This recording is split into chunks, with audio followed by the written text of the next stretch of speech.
विद्यालय आगरे धारणा देले स्कूल परिचालना कमिटी। शिक्षक नियुक्ति तथा प्रधान शिक्षक पदवी को नहीं विद्यालय आगरे धारणा रे बसिले स्कूल परिचालना कमिटी। एमिति एक अभावनीय घटना देखा मिली बालियापाल ब्लॉक अलाडिहा ग्राम पंचायत चांदमणि प्राथमिक विद्यालय। मो नाम नित्यानंद जेना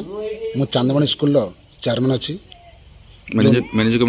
कमिटी चेयरमैन अच्छी मु आज कौन मैनेजर कमिटी मेंबर मैंने धारणा देखते मैनेजर कमिटी धारणा देवार गोटे कथा हूँ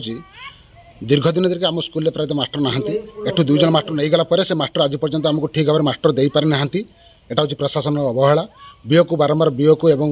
एबीओ को समस्त को कहला पर आम आज पर्यंत मास्टर पाऊ नथुलु।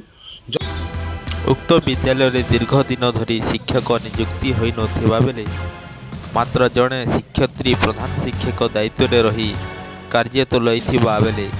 ग्रामवासी बारंबार दाबी पर मनोज पाढ़ी और भागवत जेना को नियुक्ति मिली बेले सेते बेले ग्रामवासी शिक्षक मनोज पाढ़ी को नियुक्ति को विरोध करिथिबा बेले बीईओ परिचालना कमिटी को प्रतिश्रुति देइथिले। परिचय दिंतु मो हेमंत कुमार महांती काउमारी सीसीआईसी काउमारी क्लस्टर प्रेसिडेंट नित्यानंद जेना आउ 7-8-10 जन मेंबर एमाने गेट को बंद कर अर्थात आमर जो स्कूल ऑफिस गेट को बंद कर पचार कारण यह कहले जे तांकर पूर्वर ममता हेडमास्टर थिले वर्तमान गोटे ऑफिस तरफ बी ऑफिस तरफ गोटे चिठी आसी जो आमर पाढ़ी पाढ़ी महोदय को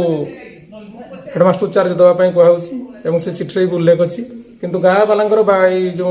आंदोलनकारी मानकर मत जे से रखिबे नहीं तेणु ये केमती एटा समाधान हो पार और तुरंत केमती ये जो से आंदोलन कर प्रत्याहत हो पार और तुरंत आम सामान्य बीओ महोदय और सामान्य बीआरसीसी महोदय गोचर को आनिबा एवं केमती एटा तुरंत। वर्तमान प्रधान शिक्षक दायित्व रे थिबा ममता नायक तांको दायित्व रे रहिबे एवं परवर्ती समय रे जड़े दक्ष प्रधान शिक्षक को दायित्व दिज्व किंतु दायित्व रे थिबा प्रधान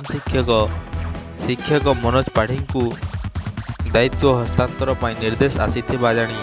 परिचालना कमिटी आज गेट रे ताला मारी आंदोलन करथिले। तेबे सीआरसीसी हेमंत महांती खबर पाई धारणा स्थल को आसीबा सह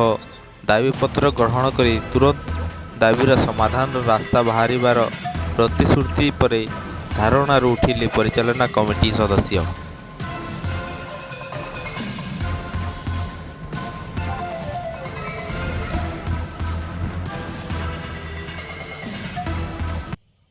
मो Shri Manoj Kumar Padhi teacher of Chandmani primary school एवं मते हेडमास्टर चार्ज ऑर्डर गवर्नमेंट मिली तेणु एठिकाल सिचुएसन से माने विरोध कर मो चरित्रटा को बेस संहार कर। हाँ सर मैनेजिंग कमिटी चेयरमैन को आवेदन थिला कि आपण राजनीति कर आक्षेप कर मत जब गोटे गोटे जिनस प्रमाण करदे मुझे राजनीति करुँची कि घर को जाकि क्या बुझे राजनीति करी मोर माने गवर्नमेंट तरफ जहाँ दंड मिले माने सही नेबी। बालेश्वर जिला बालियापाल प्रभाकर मल्लिक रिपोर्ट आज तक ओडिशा।